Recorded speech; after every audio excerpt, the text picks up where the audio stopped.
welcome to SAI TV. I'm glad you could join us again for another week of updates. This week, we have a special segment, and I'm really excited to share with you this conversation that I had.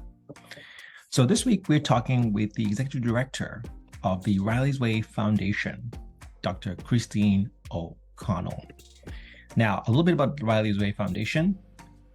Their mission is to empower young leaders to use kindness and empathy to create meaningful connections and positive change. They envision a future where kind leaders build a better world.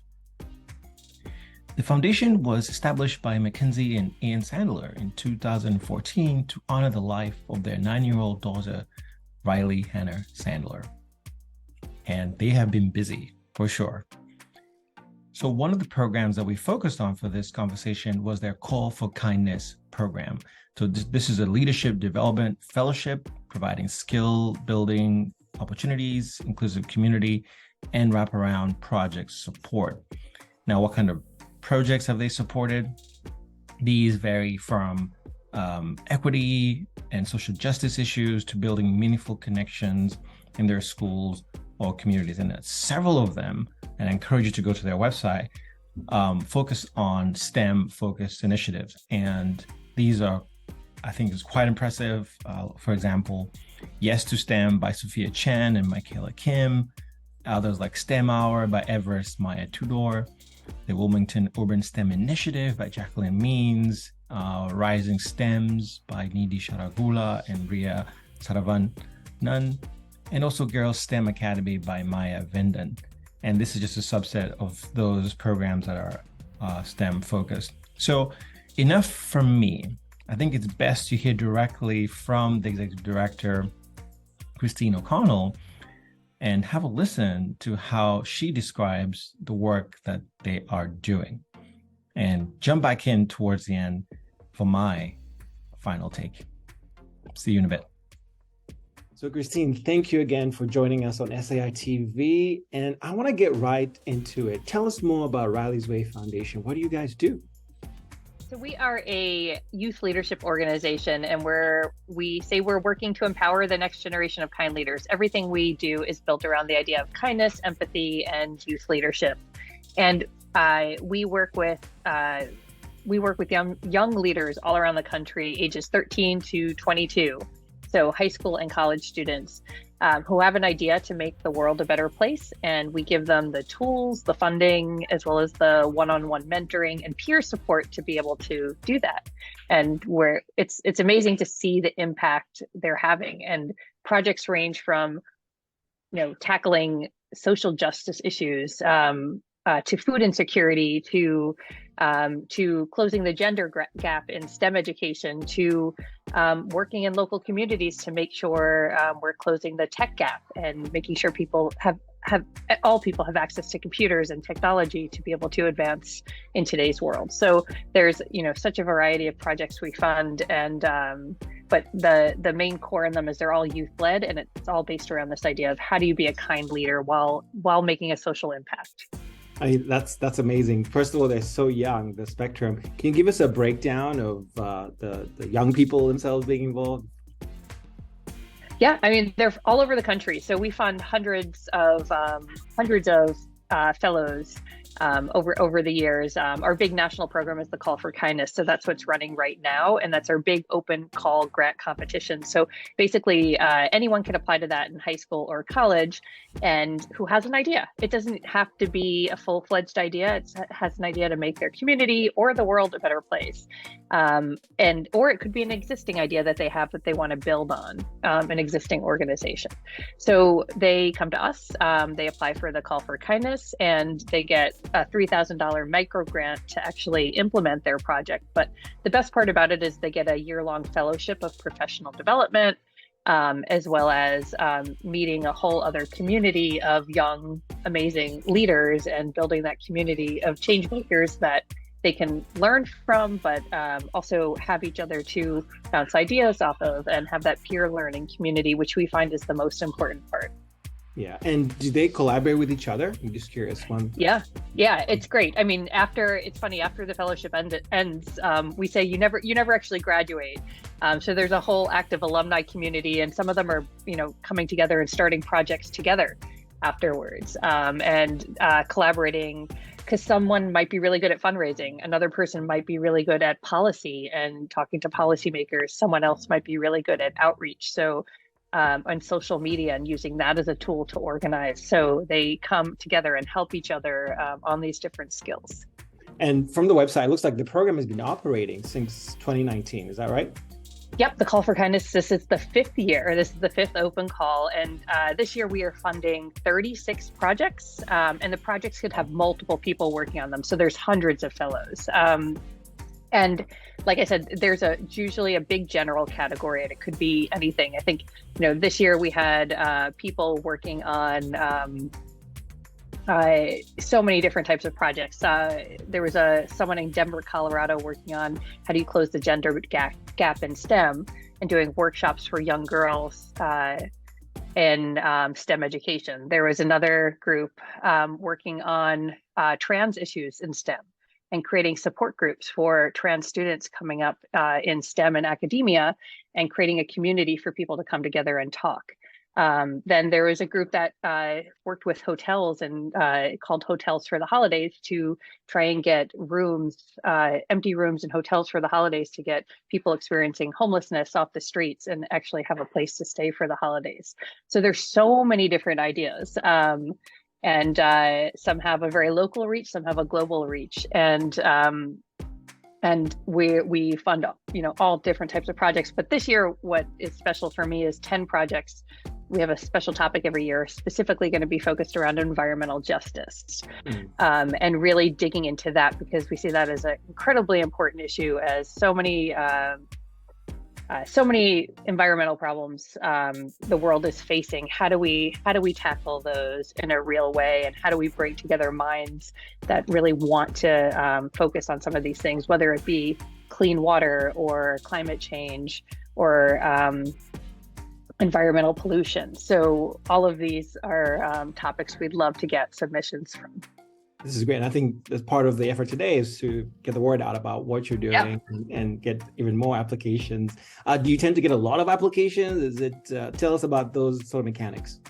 So we probably get a couple hundred applications. And what's great about it is, granted, there are 36 projects that we fund out of those couple hundred applications, but there's other opportunities even if you don't receive a fellowship. So we have summits each year where we bring people together who care about this, and they're fully funded travel scholarships to attend that and meet other change makers and learn how to develop your idea.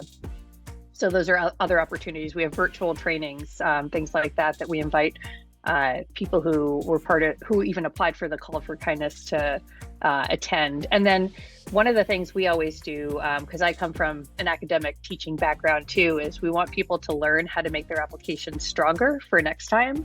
So as a foundation, if you don't get a grant from us, we offer every single person the opportunity to have a one-on-one debrief with us, to see and hear what they could have done differently to apply next year and do better.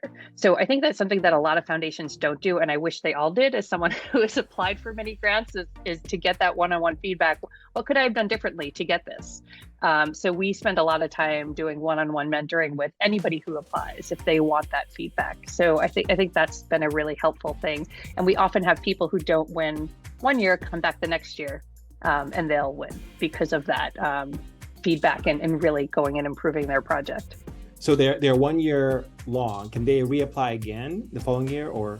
Yep, absolutely. Yeah, if they don't get it this year, we want them to reapply, and we will work with you on giving you feedback on your application.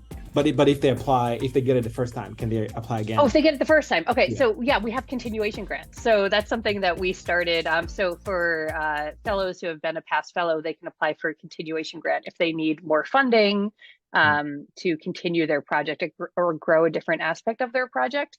And one of the exciting things about the continuation grants is we find that peer-to-peer mentoring is one of the more valuable things. not only in terms of your own leadership development, but you learn so much from somebody else who's at the same place in life as you, trying to work on these same kinds of problems and making a difference. So all of the continuation grant fellows that come back mentor a current Call for Kindness project. So it's really nice to see that come full circle.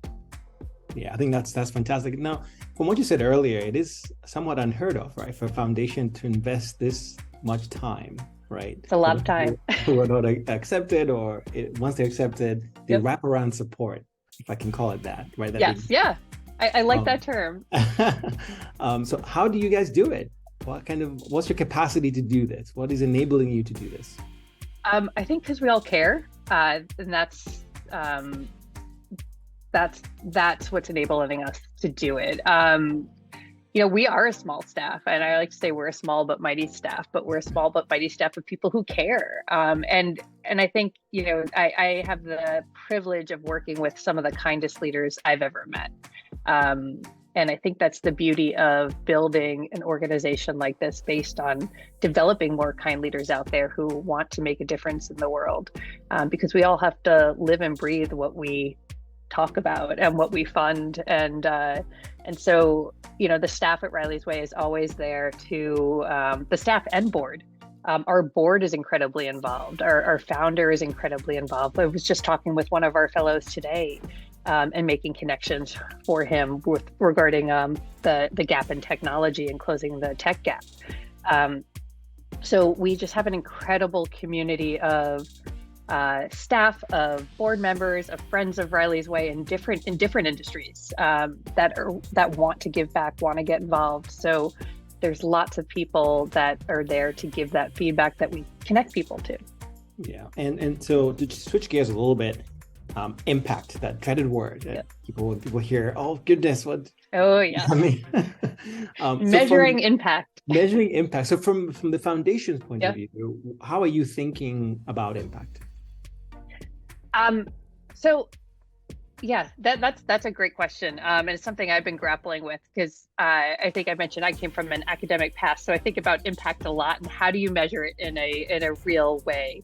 And I find so often we focus on these very, very quantitative measures that don't actually tell us the story. And where I find the most impact is in the qualitative, is in the stories of people who go through the program. I have students that come back and tell me, like, you being part of this gave me, I always wanted to make a difference in the world, and being part of this program allowed me to stop thinking about making a difference in the world and actually do it. We just brought 70 of our change makers together in DC last weekend for their annual leadership retreat. And it was, after that was over, I heard the term life changing over and over and over again. And I was just reading through the evaluations, and I'm like, wow, that's probably the best evaluation I could get. And I put quantitative numbers in there too. Would you rate this on a 1 to 5, 1 being excellent, we were in the 5s, but it's interesting because, like, that's not the part that sticks with me. The part that sticks with me is the person that says, this weekend changed my life. I realize I'm not the only one in my community who wants to make a difference. And I think that's one of the more valuable pieces, is telling those stories, because the more stories we get out there of these amazing 13 to 22-year-olds who are actually out there making a difference in their communities, it inspires more people to do that. It inspires, someone who's a freshman in college and says, I don't know what to do. I feel like I want to make more of a difference, and doesn't know how to do it. You see a story of someone who looks like you, who's going through the same things as you, who is actually making a difference. It can inspire you to do something. So I think there's such a flywheel here in getting those stories out of impact. So I really push for the stories of impact, but I know that doesn't work neatly on a funder report, because everybody wants the numbers. And so, we have to measure the numbers too. So we look at how people have felt like they've grown as leaders. Have they gained the skills? Like, do they feel like they can communicate in their project, or communicate about their project in a effective way? Do they feel like they have more confidence to go out and talk about their project? Do they feel like their leadership skills have improved. They feel like they can go out and fundraise and very specific skills around their projects. So we try and measure those things as well. But those are harder to measure because it's all about self-reporting and. Yeah, but I like the way that you're thinking about it in the multi-spectrum, right? That you get the stories, you get the quantitatives as well.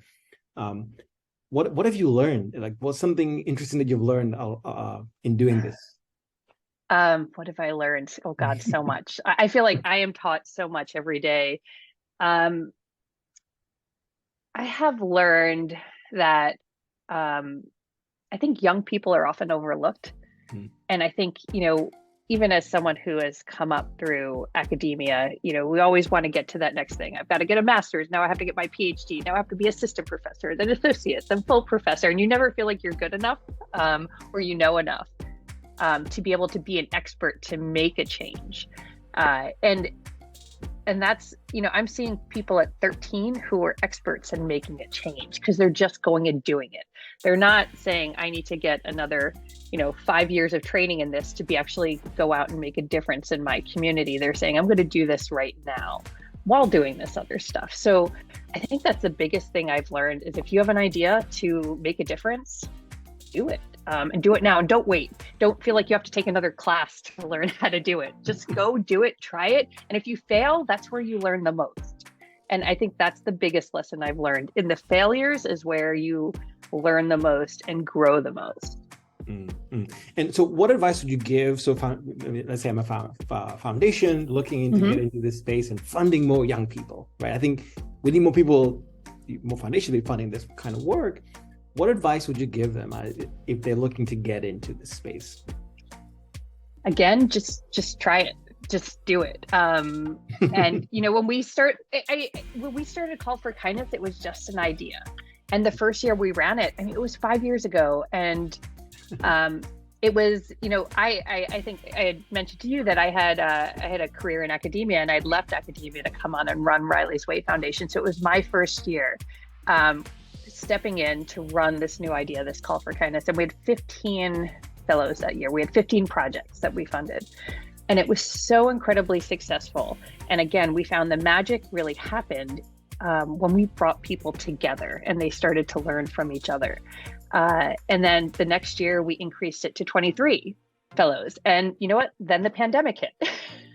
And we had to pivot and learn on the fly how to make everything virtual and create a virtual community. And how do we support these projects that were meant to be in person, and how do we support them to be virtual and still make an impact in this lockdown world we were all of a sudden in. And we were able to pivot and do that because we just kept going because we knew what we were doing was important.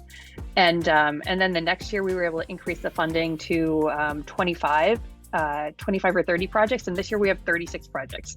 So it's, we've more than doubled since we've started because we've been able to show how successful it is and bring in more funds to support more staff as well as more projects. So I think just getting started and obstacles are going to get thrown in your way. But taking all of those and learning from them to do better and grow. Yeah. And do you envision the funding growing actually? You have 3,000 right now, growth prospects? Yeah, it's something we've been thinking about. Do we increase that micro grant? And the idea is it's supposed to be a micro grant to help you off the ground. And then there's continuation grants afterwards. But one of the things we do is we always say, like, once you're part of Riley's Way, you never leave. So we're always there to help people, alumni coming back and saying, we need help with this. We can pair people with potential funders as well, or give them advice on how to get more funding. So we always try and work with people to make sure they have a plan to how to keep their organization sustainable. We have different check-ins with each project throughout the year, but we're always there for one-on-one support because we want, our most important thing is for them to be successful. So we look at ourselves as more of kind of like an incubator model versus a traditional foundation, is how do we help you to become successful? Not show us how you're going to be successful. We're here to actually help you do it. If you don't have the resources, let's see if we can pair you with a partner who does. Or if you need help here, we'll find an expert in legal who can help you get 501c3 status or whatever the issue is that you're dealing with. So yeah, because we're not successful, like we actually want to make an impact, and us making an impact is through them making an impact. So we're there to help do it. And if something's not working, I mean, in terms of like, this is meant to be a learning experience for them too, and help them grow as leaders. And like I said before, so much of your growth as a leader is in through how you deal with the challenges, how you deal with the things that don't work well, and pivot and think through a problem and say, okay, well, this isn't working. We're going to try this instead. So I actually encourage that because I think that's where a lot of growth as a leader happens. So welcome back. I hope you enjoyed that conversation. And I want to leave you with a thought that it's rare that we get a funder's perspective with respect to supporting such initiatives. And I hope you glean on some of those key insights and what the funder is struggling with as they are providing support. And over the last couple of weeks, you've noticed we've had quite a few guests who have talked about the different aspects of funding, whether it's from the recipients all the way to those who are studying philanthropy as well. And I hope that Christine will come back and join us, and others from her organization, those who have been funded, to join us here to talk about the work that they're doing, but also other funders who may be willing to come in and share some of the insights that they're learning as they're doing the work of philanthropy in this space. We're very excited to see how Riley's Way Foundation continues to grow. And so until next week, this is SATV.